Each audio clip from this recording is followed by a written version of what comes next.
What's going on, everybody? Welcome into the Sunbelt Syndicate.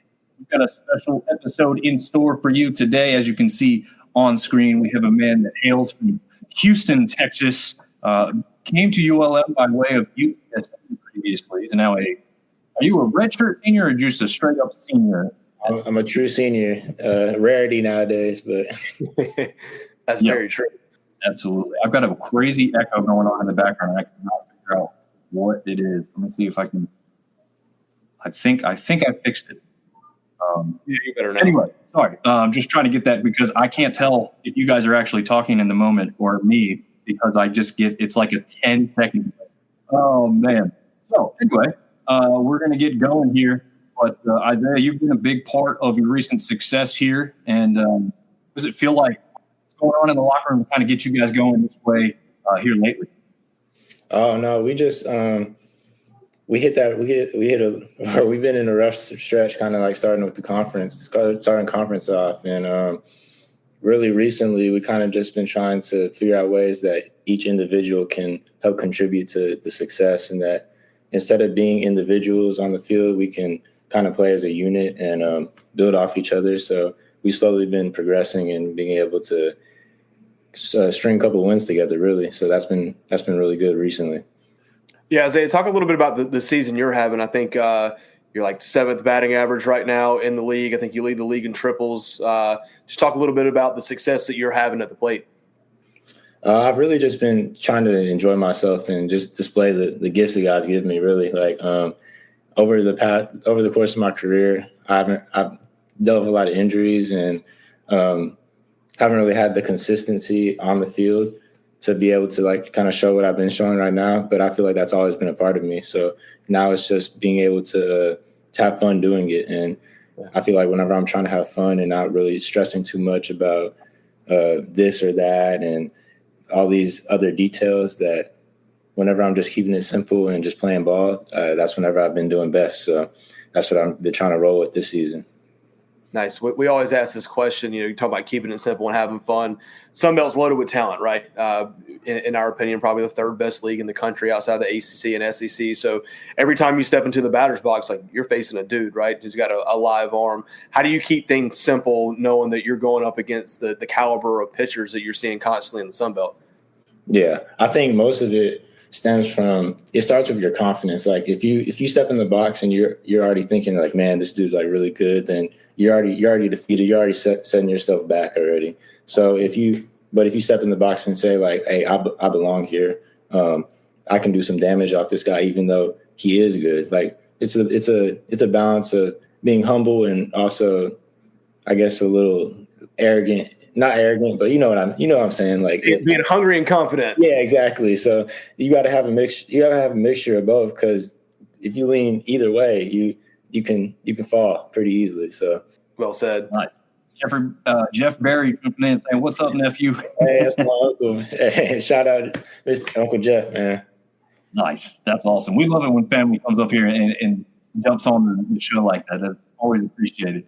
Yeah, he's all the way in Las Vegas, so we got a across the country crowd following me. Nice. So yeah, I appreciate all the love and support, family and friends that y'all been hopping on all the way to Houston, New Mexico, obviously Nevada, and all over the place. So I appreciate the love. Yeah, that's awesome. And Ben is asking where's Seth at. We usually do have a third for the people that are tuning in for the first time, and a lot of Isaiah's family. Seth is last minute, something came up, so he's not going to make the show tonight. So hopefully he's feeling a little bit better. I think he got a little foot injury thing that he's getting looked at. Ben's alluding to the fact Las Vegas is hosting WrestleMania this weekend. So your uncle's got a lot of stuff going on in that area. Isaiah, are you wrestling that? Fan of any sort, or is that not something you get into? I'm not really huge into wrestling. No, not really. I'm more of a basketball guy. So I've really been enjoying this past couple of weeks of March Madness and everything like that. So now, did you play basketball in high school as well? Yeah, I played basketball up until my senior year. And then that was kind of when COVID hit and everything like that. So it's kind of like, all right, it's time to just lock in with baseball for this last year. There you go. Yeah, Isaiah, talk a little bit about like your journey to get to Monroe. as you alluded, from Houston, played somewhere else. Just kind of talk about the process that you went through to get there. Okay, yeah. So, I'm from Houston. Got recruited out of high school, go to UTSA, and played there for 3 years. I definitely enjoyed my time there, and I learned so much. Like that, there's definitely no ill will towards anybody at UTSA. Like I'm happy for them because they're having a great season right now too. So I still keep in touch with a lot of teammates that are over there, and obviously, I appreciate the development that Coach Hallmark and Coach Aguayo and everybody over there like put into me, because they definitely helped me out. But I was dealing with a lot of injuries over there. My sophomore year, I started having hamstring issues and was out for a while with that. Came back, got hurt again, and it kind of same story. My junior year got the hamstring bug again, and then when I came back, I ended up getting hospitalized with pneumonia. So it was a rough couple of years, and I felt like I was in this endless loop of just being in the training room constantly, like trying to rehab, and the rehab was long and terrible. So I felt like God was calling me to leave and calling me to go somewhere else, and so I decided, I think it was like in June I was pretty much at the end of the transfer portal window that I was going to take a leap of faith and go into the portal. And then from there, had some schools hit me up, but I had a connection with ULM. One of my old high school teammates, he was up here, and he had talked to the coaches, and they had offered me, and I came up here on a visit all the way from California. I was playing summer ball in the California Collegiate League. I came all the way from California to Monroe, and they took me on the visit over here, and I really loved it. I loved everything they were talking about, from just how they treat people, and the opportunity that I was going to get to play and still be in the sunbelt, which is a great conference. So yeah. I was really excited about that, and that's how I ended up over here. I was probably the last addition to the roster, I'd say, because I didn't really commit until I think it was the first week of August. So everything happened real fast after that, but I'm glad that I was able to make it here. No, that's awesome. Let's talk a little bit about the series last weekend. So Louisiana comes in, kind of hot, and they take the first game 9-3, and then 2 hard-fought games after that. Just kind of talk about that series and what a series win like that can do for you guys going forward. Yeah, no, it was definitely a huge series, especially just being like the Louisiana rivalry. Obviously, like I'm kind of new to this rivalry. I'm not from here, and obviously I'm new here to the school. But you could just even feel the energy the whole week whenever we played Northwestern State.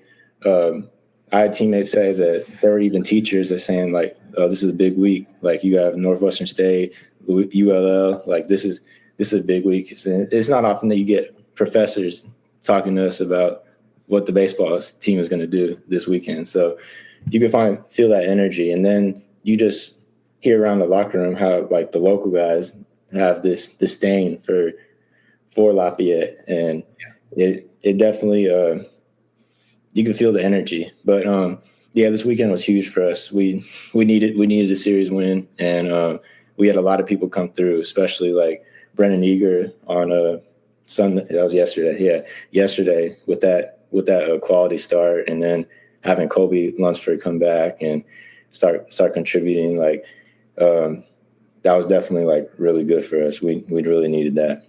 Yeah, no, you guys definitely had a great week, going 4-1 on the week. Got another Louisiana team coming up on the midweek. Louisiana Tech at home, and then you guys travel to Troy, who's playing phenomenal baseball. Mm-hmm. Just talk about carrying that momentum forward, and what you guys need to do to stay hot and try to go take a series at Troy. Yeah, whenever you have momentum, you got to keep it rolling and squeeze every ounce that you can out of it, because you can.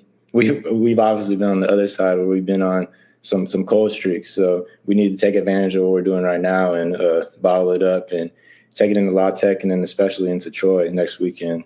We need some more conference wins. So. Yeah, no, conference wins definitely help. Obviously, the goal is to make it in Montgomery, get into the tournament, and make a run at things. So first year in the Sun Belt, obviously we haven't played a whole bunch of Sun Belt series, but so far, your favorite away Sun Belt stadium and just away environment that you played in since you've been at Monroe? Okay, let me think. I really liked, I'll say this, JMU's coming to mind right now, but I loved like the town and the scenery at JMU. That was pretty cool. And then where else have we been so far? One's jumping out the page. I'm looking at your schedule. I not outside of the Sun Belt, this one jumps off the page to me. They're very highly ranked. Oh, Arkansas, yeah. That one was a crazy week. That playing at Arkansas. They definitely had the fans out there in the outfield over there. That was, I don't know, some people don't like it, but like I kind of like interacting with the fans and everything. So I think I became a favorite of them. There were a lot of drunk college kids out there that ended up following me on Instagram after the game. So I think I made friends with them. I'm not sure if that constitutes that or anything like that, but yeah, that was a really cool environment, even though it didn't really go well for us. But I think it was good for us to see like what the top end it looks like. So if that's what we want to play for, then we know what it's like now. So we can adjust accordingly whenever we get there later in the season. Yeah, well, so we got another fan question. A guy named Artie Cat, who's kind of the resident baseball fan here. He wants to know what's your favorite Major League Baseball team and what hobbies that you enjoy outside of baseball. All right, yeah. So my favorite MLB team is actually the Washington Nationals. Oh. And interesting story on that is that I started liking them when I was younger. I was born in Oak Harbor, Washington, which is near Seattle. Okay. But when I was younger, I saw Washington in the name for the Nationals, and I was like, oh, Washington, that's where I'm from. Like that, okay, that's my team.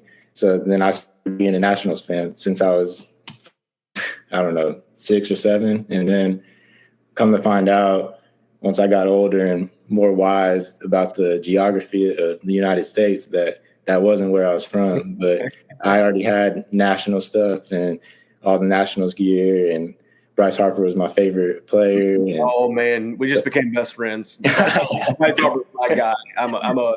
People ask me all the time, like, who's your favorite Major League Baseball team? I grew up in North Carolina, so it was the Braves before the Nationals were there, but I'm a huge Bryce Harper guy, so I feel you on that. Yeah, so that's how I ended up Nationals fan, and I'm still a Nationals fan now. So then hobbies outside, I'd say I'm a pretty competitive person, so I like playing cards. Spades is my favorite game to play. Okay. I like playing chess also. We have a couple guys that play chess on the team, so we'll be in class playing chess together. Always should be paying attention to our physics work, but don't let our professors hear that. Sorry. But yeah, just stuff like that. I like bowling. Bowling's a pretty big one too. So I like playing games. I like when there's something on the line, I guess, even if it's just pride. Yeah, I hear you. One thing that I noticed, Isaiah, when I was up is you were a former cross-country runner. I don't know if you guys covered a little bit of that. I was a former cross-country runner, and I got to know, like, is that – I don't know. To me, cross-country is obviously – oh, not to me. Cross-country is obviously a long-distance thing, right? It's not like small sprints, but obviously you are having a lot of success when you're stealing bases. Is there – I don't know. Is there something that kind of goes along with that? Is that some of the success is coming from past experience with running form or a good running coach, or is there any connection? I guess I don't know if there's any connection with the cross country and baseball stuff. Really, I did cross country in high school because I wanted, or really, it kind of stems back to like my dad growing up. He didn't ever let me just specialize in one sport. He wanted me to be well-rounded as an athlete. So I played soccer at one time. I never ended up playing like high school football. I was playing when I was younger. I played football, but I was never just like in one sport. Really, my first year doing baseball full year round was my freshman year of college. Yeah, so doing cross country in high school was really just kind of like I ended up being good at it. So then I kept doing it. But it definitely was like a teacher point. I feel like about like mental toughness because that stuff is not easy, and I like for all the cross country runners that are out there running in college, I got so much respect for them, because that's you got to go to a different place mentally every time you race. When you're trying to race on the top end and really get the most out of what you're doing, because especially towards the end of my high school, like my senior year cross country, I was like, man, I don't know how much longer I can keep. You got to like a regional qualifier too when you were running, right? Oh, we glitching up across the board now. Yeah, it's frozen. Well, in the meantime, while we're trying to figure that out, Ben James has said he's a bowler. I think we kind of figured out, right? Because Arkansas State is such a crazy good bowling school, randomly, of all things. I think we did talk about that one time, but I can't remember. Hopefully we get Isaiah back on here in a second. But in the meantime, again, Eddie Brantley is chiming in saying good luck with the rest of the season. Tell Coach Fed hello from a Golden Eagles fan. So even some fans of other teams are chiming in and tuning into this one and appreciating the skill that Isaiah is bringing to the table right now when it comes to the baseball thing. Ben's got some more questions for him. Here we go. Marty says he does like the shark mouth jersey. It's just not enough. It's just enough, but not over the top, and ties in all ULM athletics. Yeah, it's one of my favorites personally. The helmet was the coolest thing, right? From the football media days, and they wore it a couple times this year. They were very cool. Oh, we got him back. I still got the double echo, man. Even when you jumped out and jumped back in, I didn't improve anything there. That's crazy. I thought I've jumped out, you've gone out, and I still got the double audio. So. It's all right. We're making do. Isaiah, I got a question for you. We always like to ask this. Big series win. What's your go-to food spot down there in Monroe, and what do you order? Go-to. It'd probably be Catahoula's. This is a little spot. We actually have like our team radio. They do a radio show. They're actually doing that right now, actually. I'm pretty sure it's going on right now. But at Catahoula's, and I always get it's like the grilled chicken sandwich. It's I'm a big chicken person, so sometimes I got to go healthy, and they have a good grilled chicken, so I end up going with that. Now, since you've been in Louisiana, have you dabbled into the like traditional Louisiana food, the crawfish, jambalaya, seafood etouffee? You into all that? Yeah, I'm definitely into that. I'm a huge crawfish person. Actually, I've been a huge crawfish person even before I got to Louisiana, because I have a bunch of neighbors and family. Like a lot of the people around me, like in my neighborhood and just growing up around high school, they're all from Louisiana, and they end up coming to Texas. So I've been introduced to the crawfish for a while now. So whenever I came up here, I was like, I ain't mad at getting some crawfish just on a daily basis, not just on the occasion whenever they were. That's what sold you. Like, I'm here. Yeah. So definitely not mad at that part. Ashley, who's got a comment here. We love you, Isaiah. So amazing to see you on this platform. Keep killing it out there. Yeah. Yeah, that's actually seeing you play, and then obviously just looking at the statistics, I was just like, there's that guy's name again. There's that guy's name again. There's that guy's name again. I'm like, dude, we got to get him on the show. So it was awesome, first of all, that you responded quite quickly.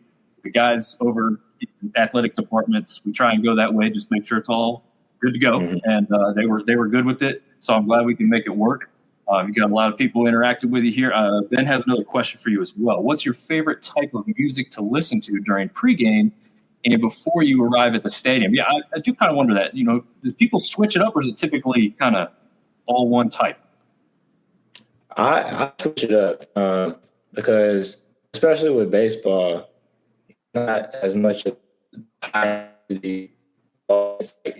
the time. So you can't just have all your adrenaline and get hyped up for the beginning of the game, because then if you're doing that, then by the time the ninth inning comes, you're out of energy and everything like that. So I like to have a little balance of hip hop and rap music, and but also I like old school slow hip hop, and then like sometimes I'll mix in like some, I guess it's like some older like jazzy type music, stuff like that. Some stuff that like my grandpa James, actually, he's a big guitar guy, and he always listens to this artist called Norman Brown. So I end up listening to some of his music because it kind of like relaxes me sometimes, and just like not all into this upbeat music all the time, but then like I got to slow it down a little bit and like, all right, I like to play nice and calm and like nonchalant. So I need to get to that stage eventually. So that kind of helps me get there. I'll listen. I'll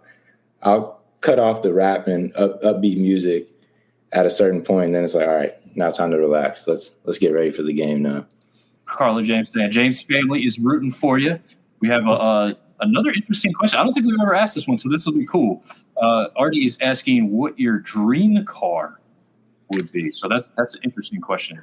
For a while, it was a white G-Wagon. I wanted a white G-Wagon for a while, but now I've been kind of like more interested in the Teslas. So I kind of want a Tesla also, but I think the white G-Wagon is also, that's probably what. Freeze up again, though? Yeah, froze up my end. I wonder if it's just like StreamYard having a little issue tonight, which would stink. I don't know. Pre-show was all working fine, but I know. Had some glitches. Well, and mine was working fine. I just had the double audio, and then I thought jumping out and jumping in would fix that up. But he's back. Sweet. We got him. I don't know what's going on with this, but I apologize. We're going to blame it on StreamYard. Yeah, I don't think it's us. I think there's something weird going on with the stream tonight. But because we had you with probably the most crystal clear video I've seen from a guest so far before we started the show. So I don't think it's the internet, but I don't know. You never know with this stuff. Yeah. It's a live video, and we go with it. I'm dealing with the double audio still, so whatever. It's now you said about the mind games with the cross country running. I've got him up here now. I just have to wait. We already said that, so he's not talking there now. It's this crazy tonight. Anyways, okay.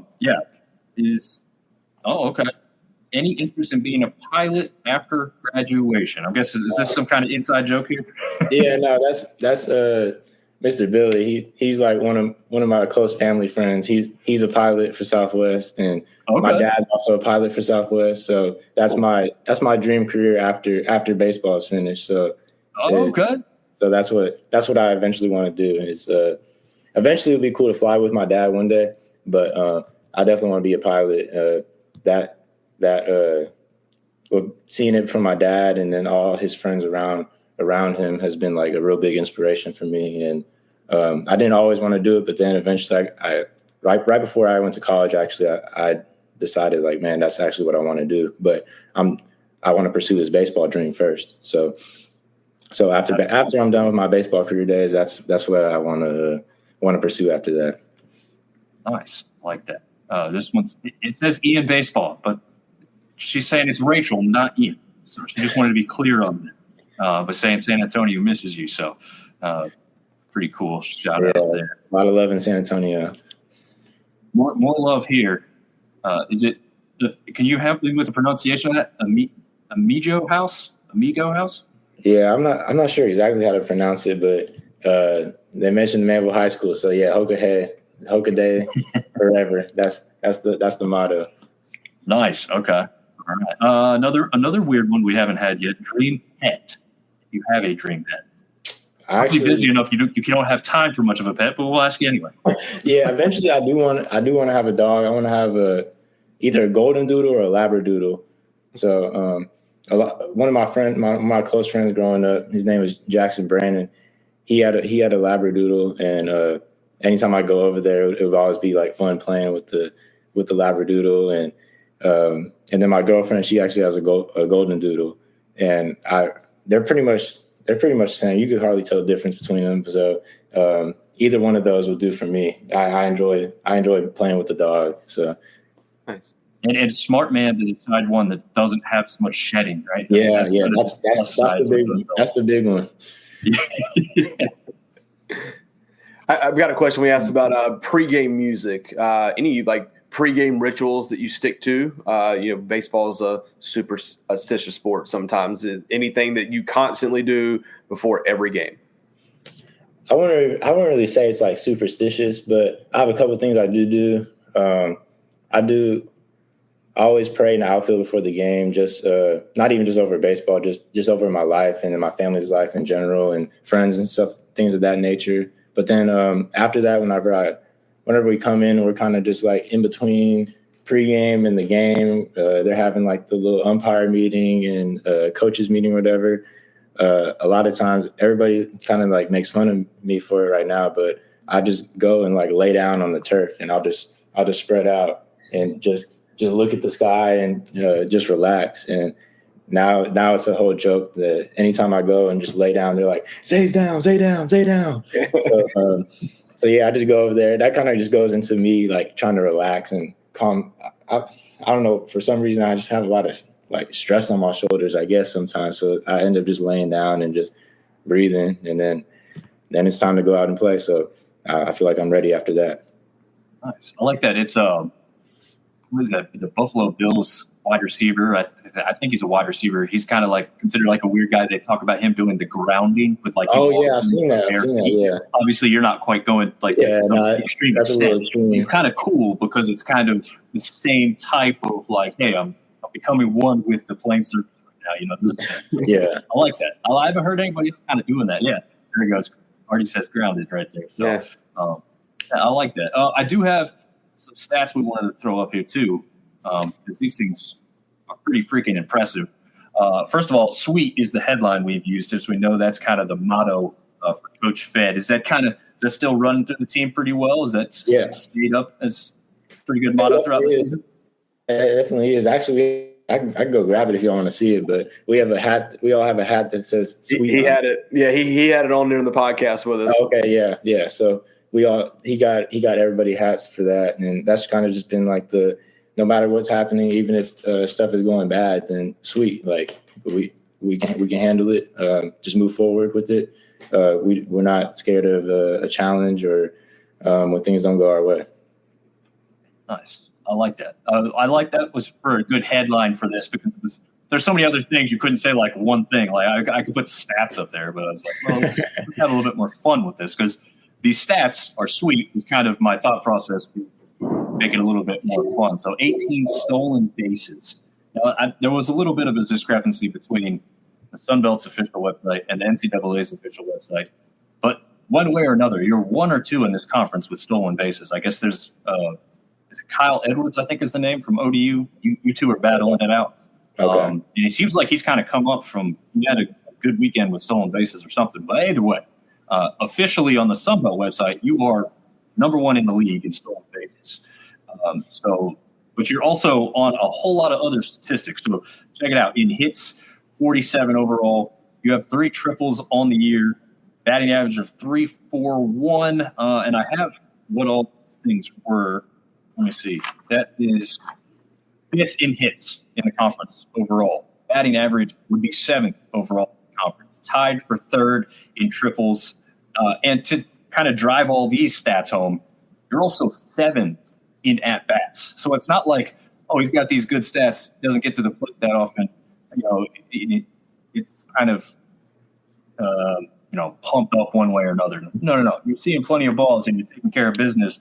So it's full credit there for all of what you've done. What do you think, I don't know, is the most impressive out of the 4 up here on the screen right now, man? Probably the stolen bases, because I haven't really, throughout my career, the philosophy at UCSA wasn't as much stolen base driven. So, but that's definitely a bigger part of the game that I feel like I can offer. So I've been glad that I've been able to like put that on display this year, whether it be at a just, I don't know. That's just a part of my game that I enjoy doing. So, what kind of leeway does the team give you with that? Is that something that you're making the call on because they just want you to feel it, or is that something that the coaches are typically telling you at some point? We want you to try and get one here or whatnot. Yeah, it's a little bit of a mixture of both. It just kind of depends on the situation. I feel like they trust me and my baseball IQ, I guess you could say, a lot to make some decisions on my own. But then there's other times where they hold me back or want me to go more. So it's a collaboration of both. But I really appreciate that they do trust my ability and my knowledge that I can make my own decisions sometimes on when to go and when to push it and when to not and when to stay. Just be content with where we're at. Yeah, I think. One thing, sorry, I'll let you get a question here, Marv, I promise. Oh, you're fine. But one thing I want to give credit for that's not going to show up on any stats here is when you see guys with stolen bases, you also see the many times that they've not been successful, right? When they take as many hits, they're also on the statistical category where they get picked off a decent amount as well. Your name's nowhere on the list for that. So it's a credit to you and your decision-making and your speed all the way around, because you're like you said, the mental aspect of stealing a base is also just as important as the speed aspect of getting it. So full credit. I just want to say that's amazing to be that good at stealing bases.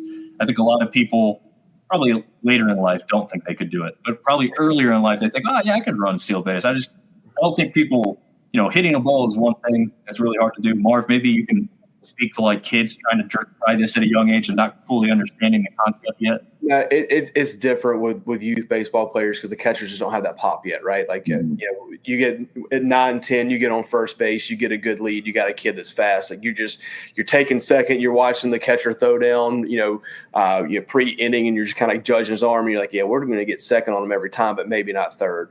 But yeah, to do it against elite guys that have pop, I mean, you've got to just instinct. I mean, you've got to and just you're a fast break. Quick question for you, talking about, you're kind of given the green light to go when you want. Is that a conversation that the coaches have with you? Like, hey, if this guy's on the mound, if you see it, just go, or are you looking for a sign every time, or kind of how does that go before the game?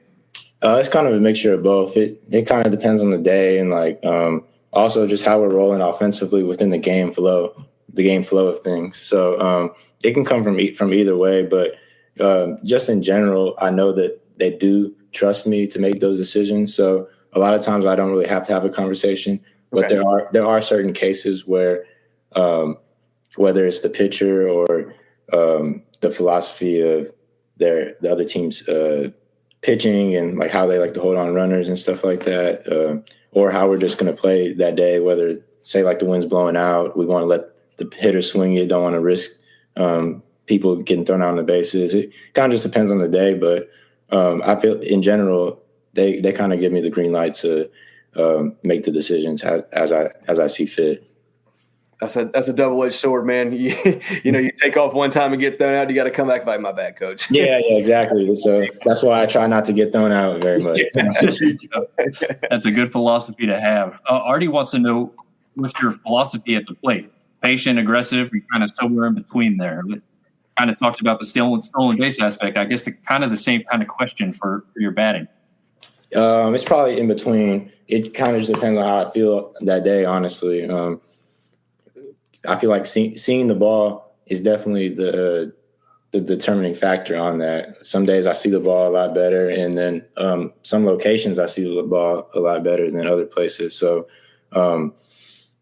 and just like some pitchers in general, whether you feel more confident in what they're throwing and the fact that I feel like I can hit multiple pitches against this guy, so I can be more aggressive or I can be more patient. It kind of just depends either on all those factors, and that's kind of what I take into account whenever I go up there each at bat. So I don't really have it down to a science though, because there's a lot of times, there's a lot of at bats, even this past weekend, where I was like, man, I should have been more aggressive this at bat, or I should have, or there's other at bats where I struck out where I was like, man, they didn't even throw me a good pitch to hit, but I was swinging. So it comes and goes, but I feel like I've had pretty good success so far. So I'm gonna try and keep it rolling. Definitely are keeping it rolling. I brought up some stats specific from this week. It seemed like you didn't like this Northwestern State team too much because you made them pay for it. You had 10 at bats total, 3 runs, 5 hits, 4 RBIs, 3 home runs. Did I get all those stats right? Yeah. Woo. Incredible, man. And you rolled that to a pretty good weekend against the Cajuns as well.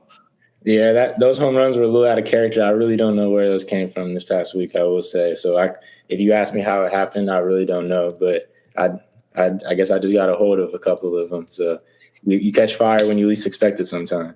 Well, you definitely caught fire at the right time, man. Like I said, helping you lead into the weekend set where you maybe didn't put up as many like great home runs, but when you read the scoreboard and you figure out what you did, sack flies to put your team in scoring position and bring guys home and everything, like all those things are still very important. Mm-hmm. It's all about scoring runs and getting wins, and you're still participating in all that. So yeah, maybe a little less home runs, but man, still getting it done. That's what matters at the end of the day. I mean, obviously, if you hit a home run every time, anybody's going to take that, but you also got to get your sack bunts down. You got to move the runner whenever he's in scoring position. So I'd like to be able to execute in those fronts too, even though it might not always be a hit or an extra base hit or something like that. So we got another kind of out there question, but Ben wanted to know what's your dream vacation. So we'll ask that one too.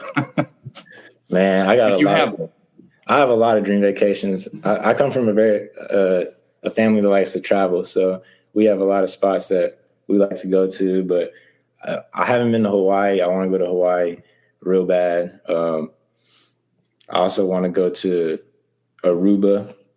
I've wanted to go to Aruba for a long time. I don't know why, but I liked the name when I was little. So and it looks like a tropical paradise. So I think that dream is still that dream vacation is still out there. So, hey, if you become a pilot, man, you can go anywhere you want. Yeah, exactly. So got to fund that lifestyle. You could pretty much go anywhere you want at that point, especially if you own your own plane. That's a different status. But, I did see a bunch of. Did you guys see this crazy thing about the air traffic after the Masters ended in Augusta? Do you happen to see this post that's going around?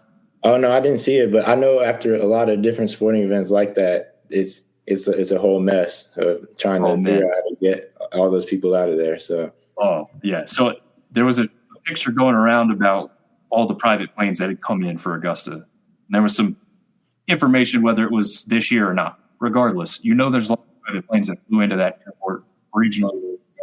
And the map today, you couldn't even, it was just this big color blob and then little planes shooting off all over the country. And they all left like immediately after the Masters were over.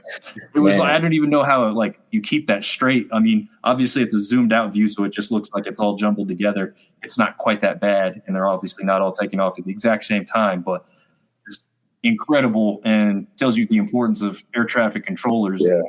Everything that goes into that job. For sure. That's a high stress job. I actually looked into possibly becoming an air traffic controller because, I've been around aviation my whole life basically. And for the longest time, I didn't know if I wanted to be a pilot or not. So I looked around at air traffic controlling, and it's a well-paying job because you got a lot at stake every time you go to work. So, but yeah, those guys are very important, and they do a good job. Whenever stuff like that happens, you got to be on your A game whenever you're trying to get everybody in and out.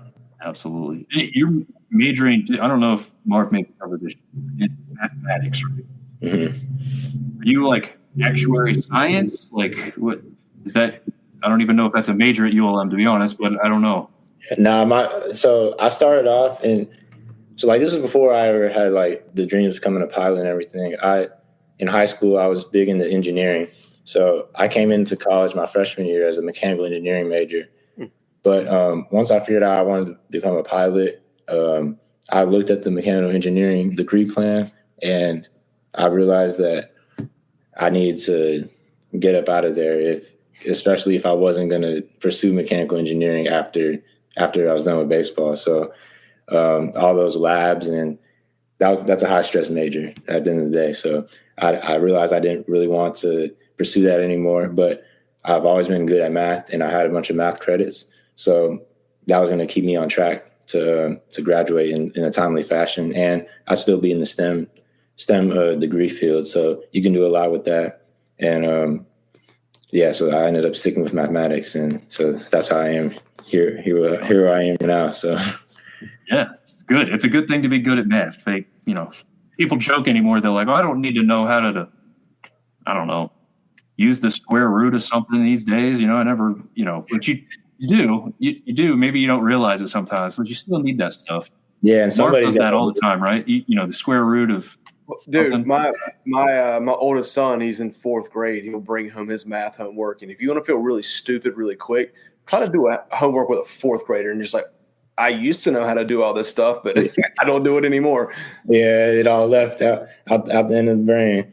Yeah, but no, that's kudos to you, man. You know, not trying to pick on athletes, but there's a lot of athletes out there that go easy degrees. That's not an easy one at all. So kudos to you.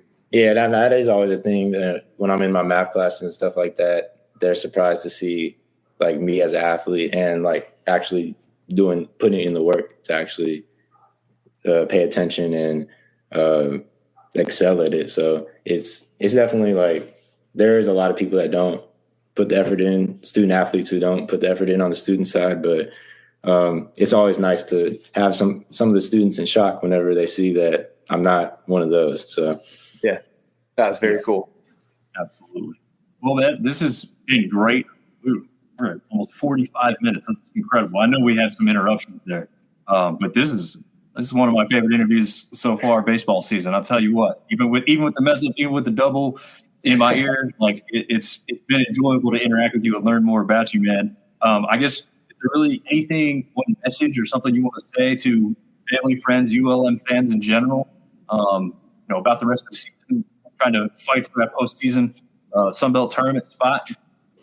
I'll just really talk about a couple of teammates probably from this week. Yep. I mentioned Brendan Eager, like on Sunday, that was a real big quality start. And from him moving from starting on Tuesdays to Sunday, it was really good to see that. And it's enjoyable playing behind him. So it was good that he got the opportunity on Sunday. And then earlier this week, Holden Hess, he had pitched, gave us like a really good, I think it was 4 or 5 innings like in the midweek that helped us save our bullpen and set us up for the weekend. So that was huge for us winning this past weekend. And then obviously getting Colby Lunsford back, adding him back into the lineup because we kind of struggled without him and we were trying to piece things together. Luckily, Henry Garcia, he had stepped up the past like month or so. He's been on fire.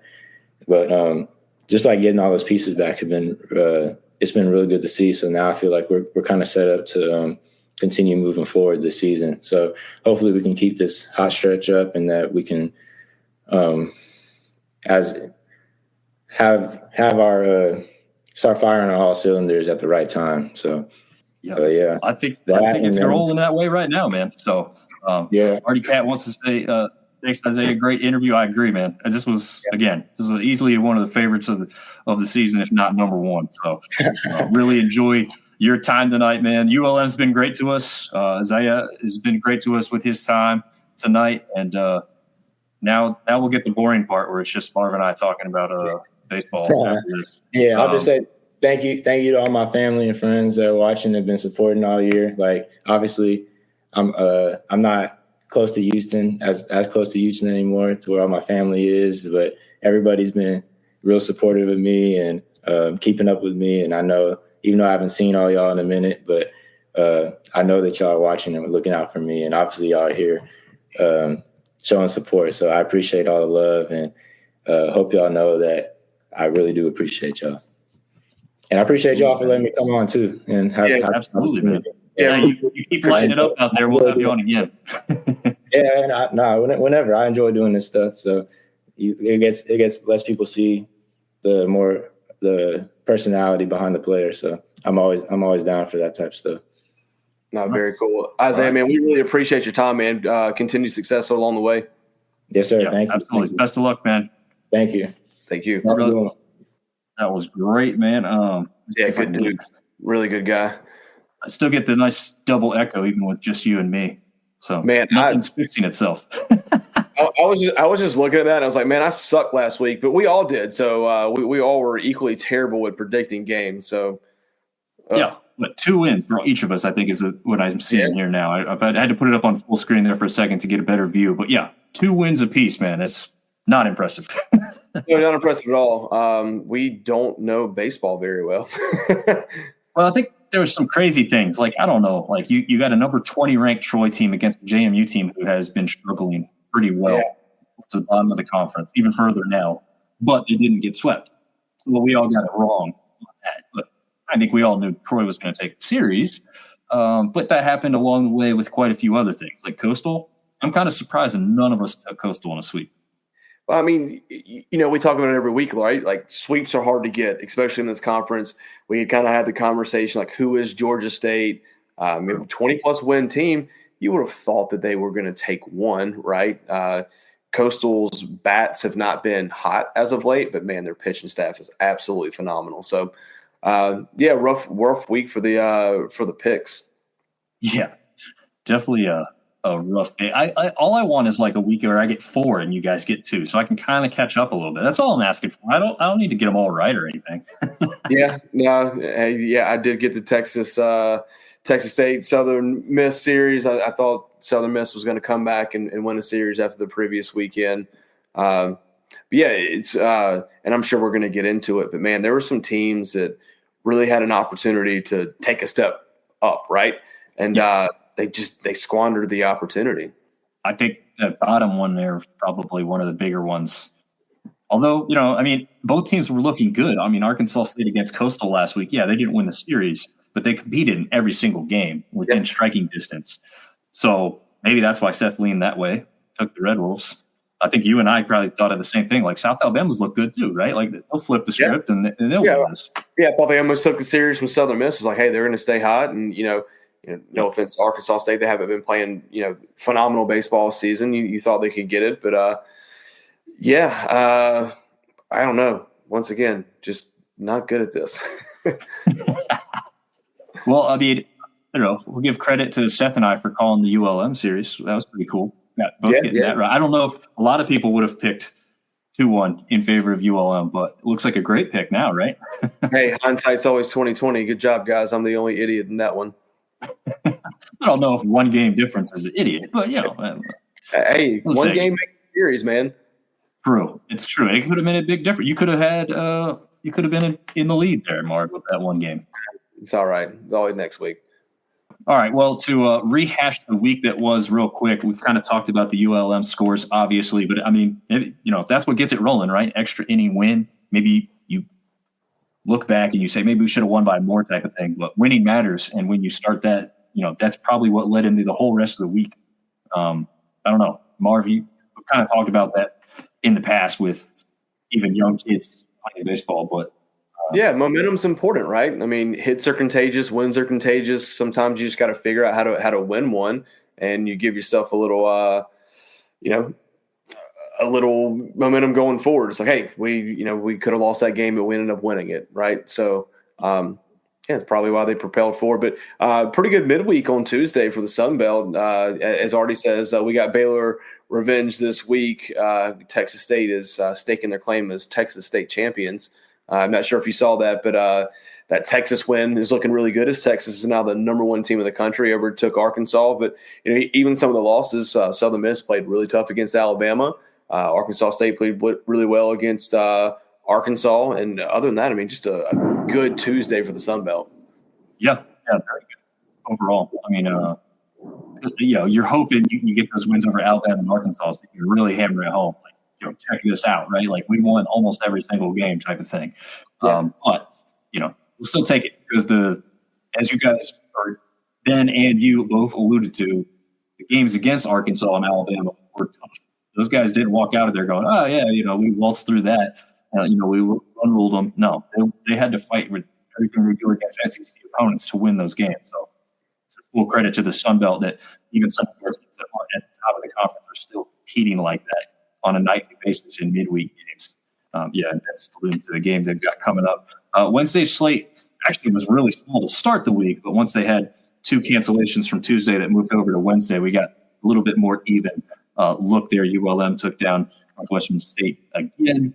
Marshall takes down Ohio. This is a big rivalry, so to win that one 10-5 was big for them. App State had Western Carolina 7-6. So again, Marshall and App State matching up going into the weekend, both coming off wins against rivals or former rivals. Maybe you can talk about App State and Western Carolina not playing quite as much across sports, but led into a big Friday night for those two. And then Troy goes down to VT. Not totally shocking, both great teams, but that's one you kind of hope Troy had been able to get the upper hand on because of ACC opponent Virginia Tech. I don't know. They're the home team, so they obviously have that.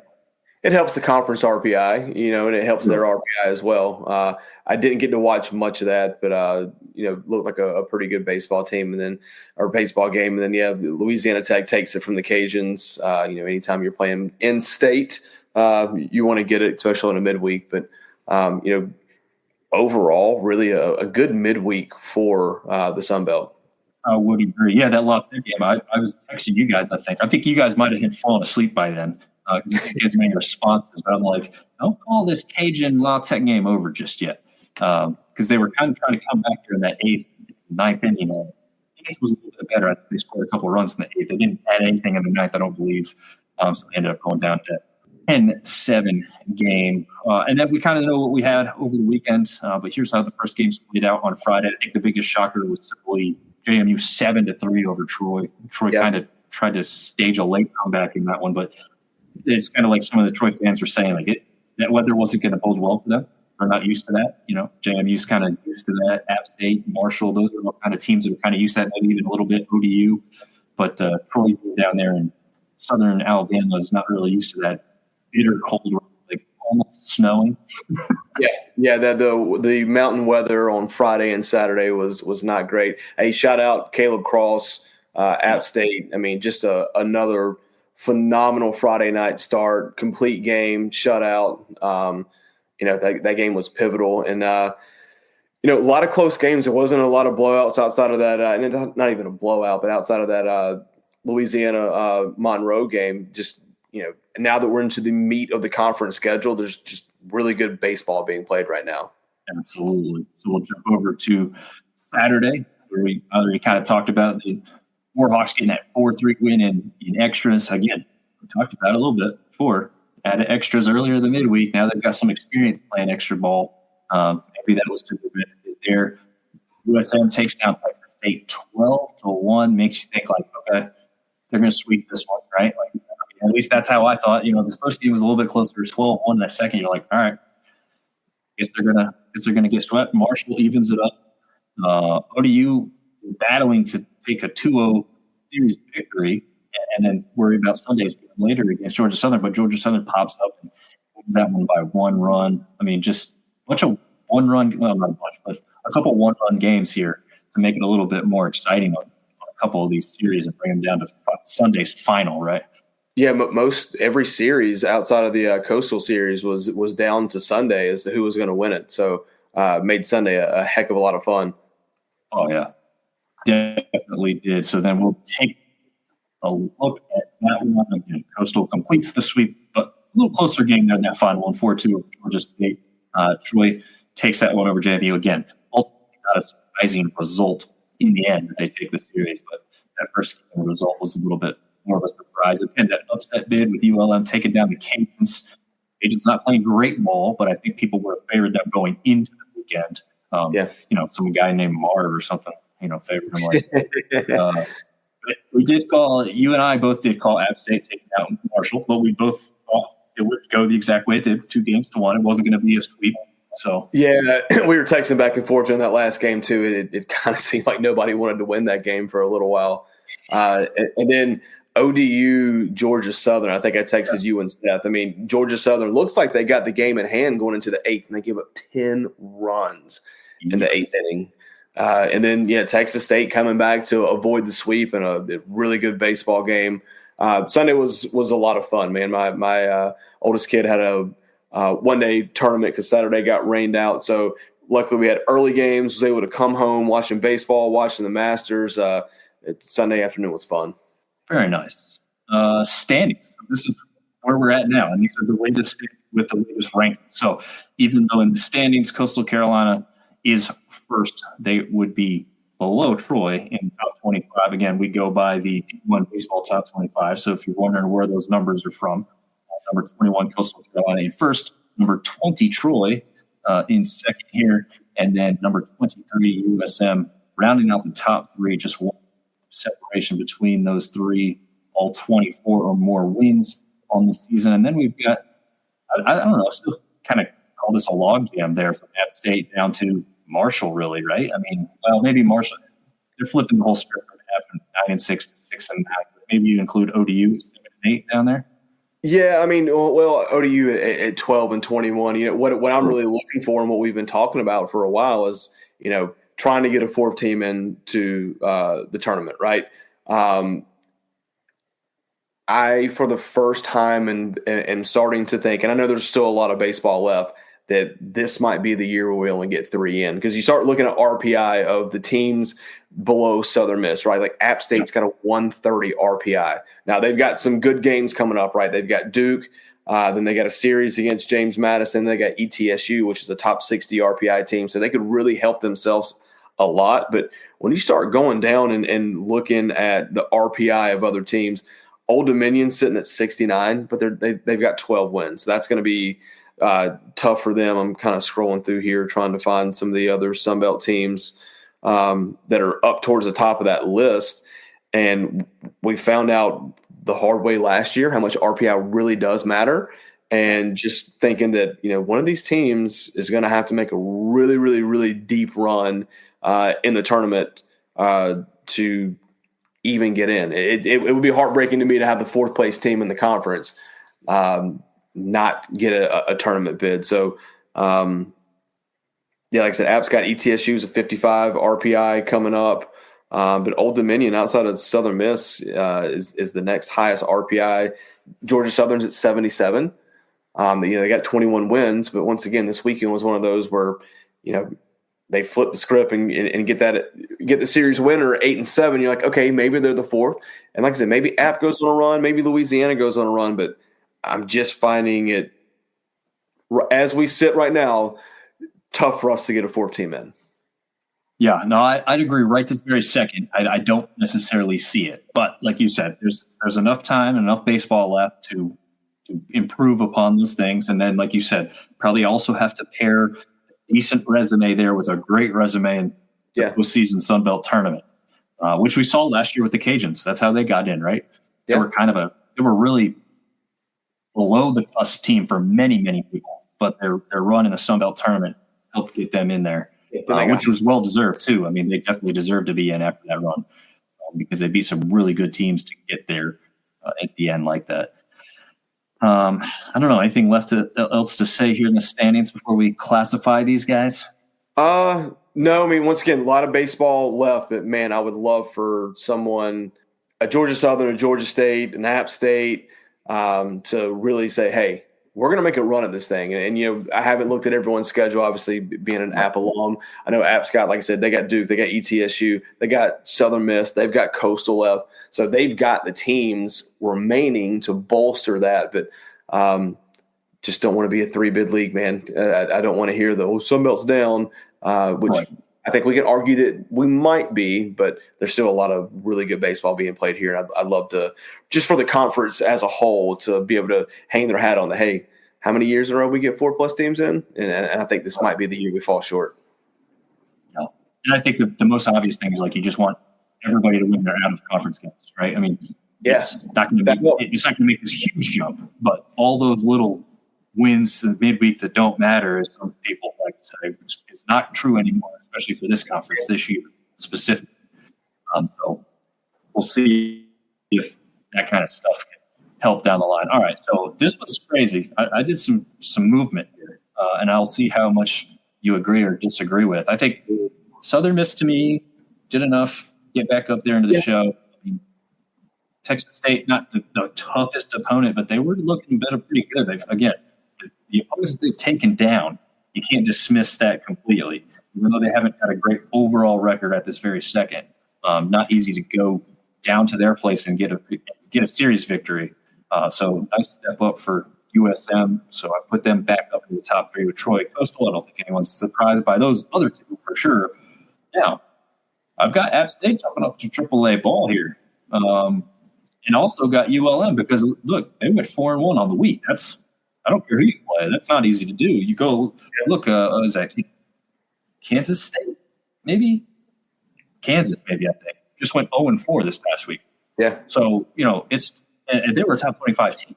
So that tells you just how hard it is to stay up at the top and keep winning. So to me, Seth always says we're going week to week here. We got to go week to week, right? ULM 4-1 week. They're up there in AAA with App State. Yeah, if we're going week to week, I still would have them in AA. That's just me. I mean, 5-10 in conference. They did get a win over a team that we have in single A, right? So no argument on who's in the show. I think App has earned their way into AAA and probably could stay there this week if they win another series against James Madison. I mean, you keep compiling weekend after weekend of winning series, you're going to be up there. Other than that, man, I'm not going to argue with you too much, right? Marshall lost the series. Georgia State got swept. Arkansas State, they did win a series, so I think that gets them out of single A. But once again, going back to the sunbelt's having a down year, a hell of a lot more teams in double and single than there are in triple in the show, and we can maybe argue that one in AAA doesn't belong there. So once again, like you said, I think somebody's got to separate themselves. Oh, go ahead. Sorry. Somebody's got to separate themselves. Someone's got to say, "Hey, we're going to be behind these top three, and we're going to make a run at the tournament."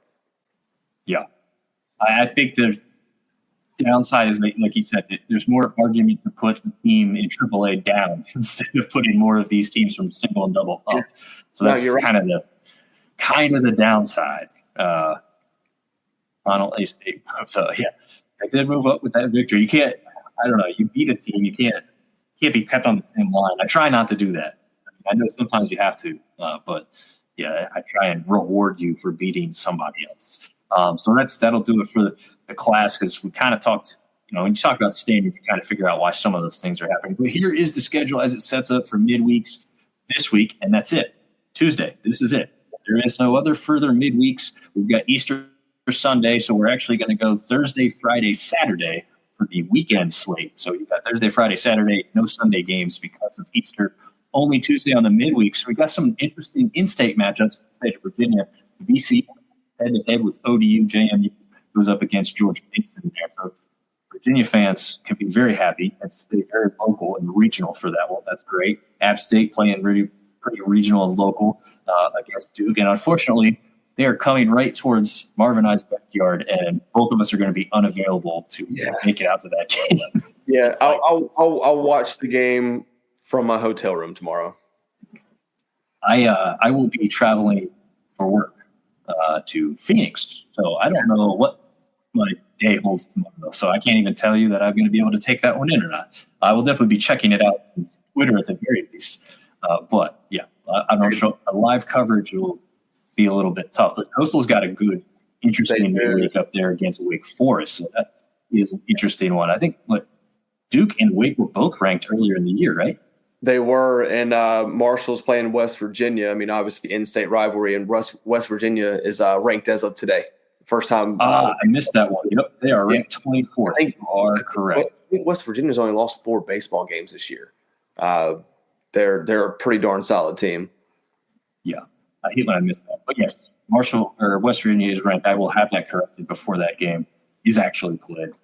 Mercer matched up with Georgia Southern, I believe, for the second time. I think consecutive weeks. Yeah, I think it's consecutive weeks, actually. I could be wrong. Okay. That makes sense. A lot of times, closer schools, midweeks, you'll schedule a home and home, and just makes travel easy. Yeah, that's true. We got another Texas matchup for Texas State to take care of business against Houston Christian. Their A-State matching up with the Southern Illinois Salukis, if you want to know what that logo is. I guess it's a type of dog. Not really sure. Are they playing somewhere? That seems like a far midweek game to go from Arkansas to Illinois. Yeah, I don't know. Huh. Well, I'm sure on the next slide it'll show us the series. I just I guess that's true. Thinking about travel. La Tech matching up with, got La Tech matching up with ULM. That's a big one. Instead that's what is it, like an hour and a half in between those two schools. So I think that's what they said. Yeah, about an hour and a half. All right. Let's see what the series look like for this weekend. Yeah. The A-State thing doesn't make sense to me because now they go on the road to Georgia Southern, so it's not close. That doesn't make any sense at all. Once again, talking about things that can separate. App State is in third, and they're playing JMU, who's last, and they're playing at home. So, once again, resume builder, RPI builder, whatever you want to call it, not a resume builder to beat the last place team, but a sweep goes a very, very long way for them. Georgia State going to Hattiesburg, if they want to stay in this, they need to win a series there. Other than that, those are the big match. Texas State going to South Alabama, they've got a lot of big midweek wins over some ranked teams. So could they go down there and get a sweep and start to bolster themselves up? So interesting matchups. I don't think it's as good of matchups as last week, but there's a chance for some teams to start to make some moves. Yeah. I'm keeping my eye on that ULM series. I think that one's going to be a surprise. And it's not just because we had Isaiah on the show tonight. I think you've got a team that's just winning and just going that direction, right? I just heard Don say we saw what JMU did. Not a great baseball team so far. Took the first game from Troy. ULM's playing better and a better team overall than JMU this year.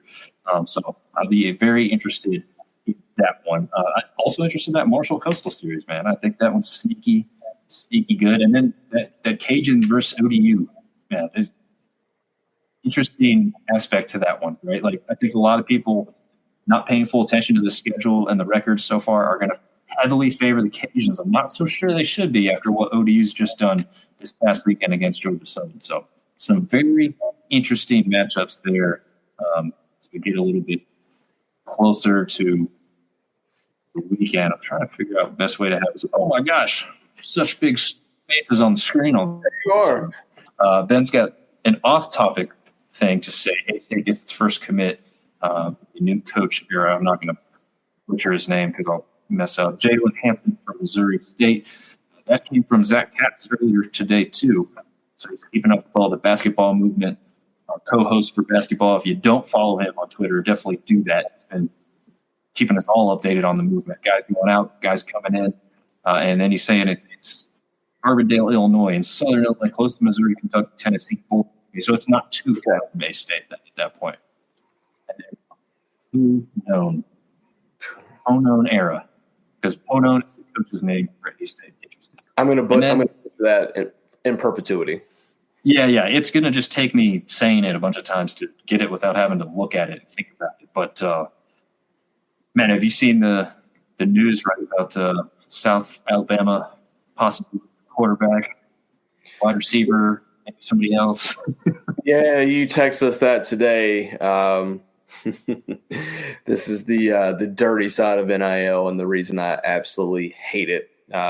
We've had this. We won't go off on a football tangent, and it doesn't happen as much in baseball. But sunbelt programs typically try to pride themselves in getting the guy that maybe was a little undersized, a little underrated. You get them into your program, you develop them, and back in the day, you were the winner, right? Because you had that kid for a long time. Not today. You have a freshman or a sophomore come in and show out, and it's just like, Jesus Christ, who's going to bring the bank and back it up to this kid's apartment and take him with him? Yeah, it's I feel like that's the crazy part, right? Like, what changed between the end of season with some of these kids and now? Like, who got in their head? Who watched enough film to say, hey, yeah. Now we know. Now we want to offer.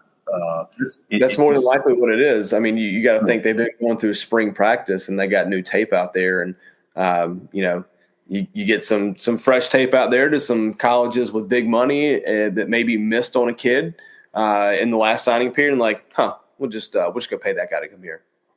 Yeah. That was also said that they're expected. In-state is to lose an offensive lineman in the portal. App State is losing an offensive lineman in the portal. They're also losing a linebacker.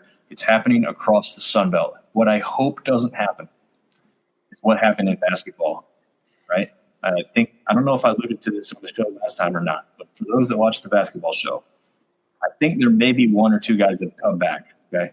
But at the end of the season, and when the first portal option opened up, there was previously not going to be any returning first, second, or third team basketball players in the Sun Belt Conference.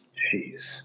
So they're stealing from us and helping themselves, and they're leaving the cupboard dry. Now, fortunately for us, we have a lot of great community colleges and junior colleges, especially in that Gulf Coast region for basketball specifically.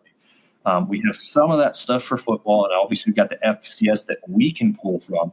And then there's even the occasional guy from the bigger schools that come down and have success here too. But I hope it doesn't start getting the sunbelt picked apart as much in football as basketball. And again, I think right now for this show, you're looking at the purest sport left in college athletics with baseball.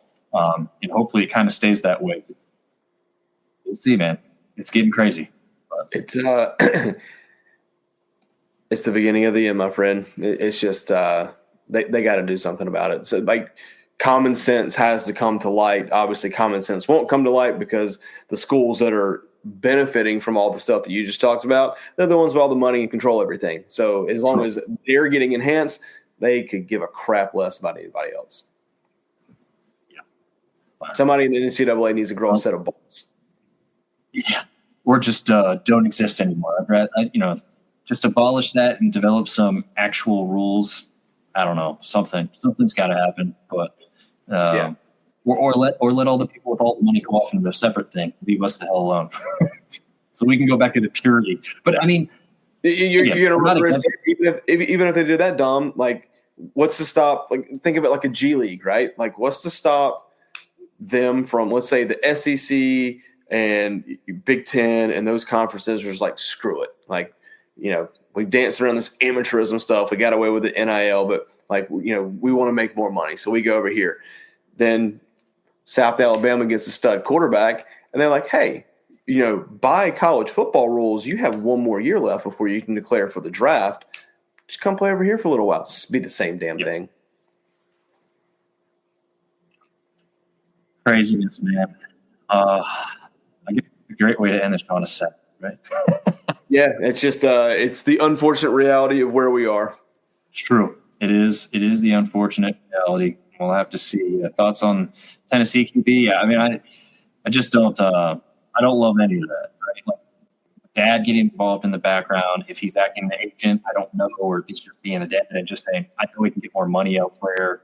Yeah. Half the time, I'm not even sure. Sometimes these kids want that, right? Like, they're not going to say no to dear old dad. But in their heart of hearts, like, Dad, I like where I'm at. Yeah, I'm happy. I'm making good money. I'm not trying to leave, but somebody else has got other ideas, and I hate that. But it is what it is. I don't think he's worth anywhere near the money that $4 million or whatever the hell they're talking about. But whatever. I don't know all the intricate details of that situation. So that's kind of what I'm reading around the interwebs. So. We'll see where he ends up. It doesn't sound like UNC. It sounds like a guy we are very familiar with could end up at UNC. So we'll have to see come Wednesday because I don't think it's officially official until then. But man, Wednesday morning, as soon as that window opens, all the deals that have already been made in the background. This is tampering at its finest, and it's they gotta somebody's got to do something. Yeah, absolutely. But until they do. We bid you good night, and we will see you guys next week. See you guys.